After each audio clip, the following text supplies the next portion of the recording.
Olá, seja bem-vindo a mais um quadro Pílula Filosófica aqui do nosso canal Central Filosófica.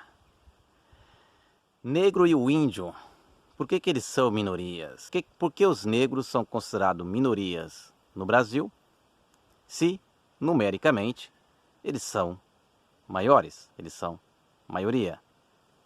E os povos indígenas, por que eles também são considerados minorias?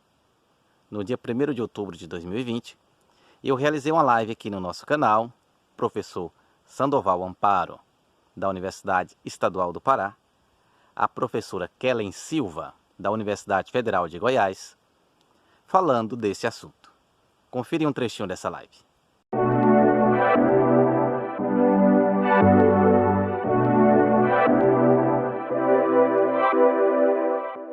Eu pergunto ao professor Sandoval por que o índio é considerado minoria e qual é o espaço do índio, a importância do índio nas raízes étnicas do Brasil, na formação étnica, né, do Brasil.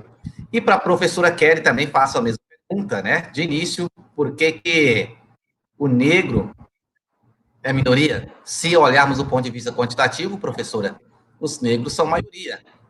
Mas por que eles são minoria? Por que são considerados minorias? Começamos, então, aqui com o professor Sandoval.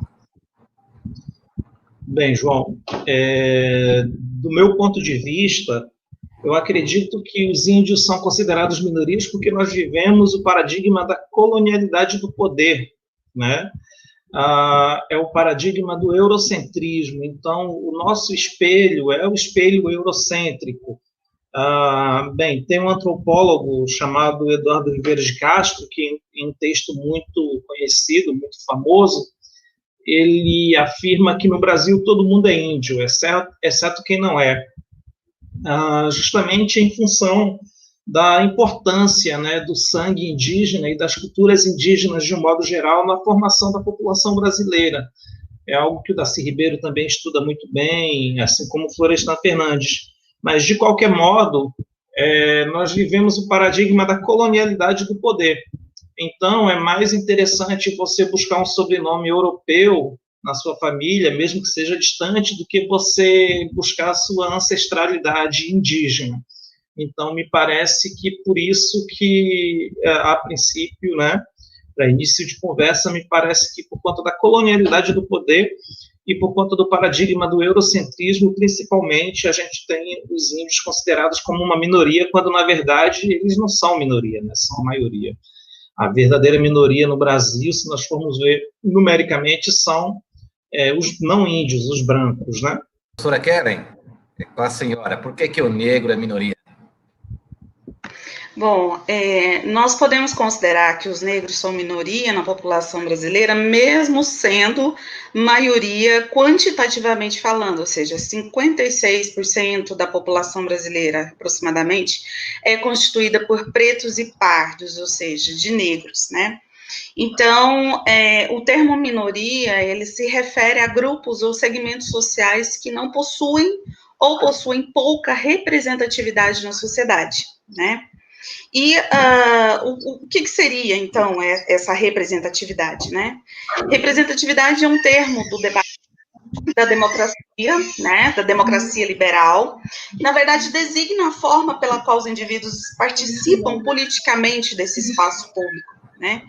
Então, com o recrudescimento dos movimentos sociais, em razão dessa intensificação dos processos de opressão dessas populações que são historicamente marginalizadas, nós vemos esse termo representatividade sendo reivindicado por esses movimentos com outras características, né? Com características mais identitárias, por exemplo, ou seja, para representar os interesses da população negra, seria preciso ser negro, por exemplo, né?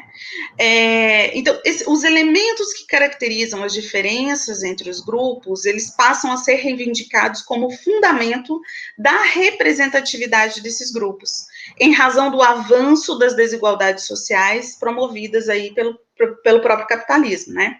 Então, as populações já marginalizadas historicamente reivindicam representatividade como uma forma de rompimento do ciclo de opressão. Então, a pergunta de fundo, né? Por que a população negra não possui, então, representatividade? E ela precisa reivindicar isso, né? Porque esse passado, a história de escravidão do negro em nosso país deixou marcas profundas na sociedade, de maneira que a gente tem um racismo que compõe a estrutura social brasileira, dada pela nossa trajetória histórica, né? Ou seja, as pessoas remetem ao preconceito racial como algo que aparece como repulsa à cor da pele, repulsa aos traços fenotípicos, dentre outros elementos, né? Isso significa que o racismo não é um elemento artificialmente produzido, né? Ou seja, ou uma característica secundária, mas constitui a nossa sociabilidade sob vários aspectos, sob o aspecto econômico, político, cultural, educacional. Então, para atingir esse problema, é preciso intervir em todos os campos que envolvem essa estrutura social.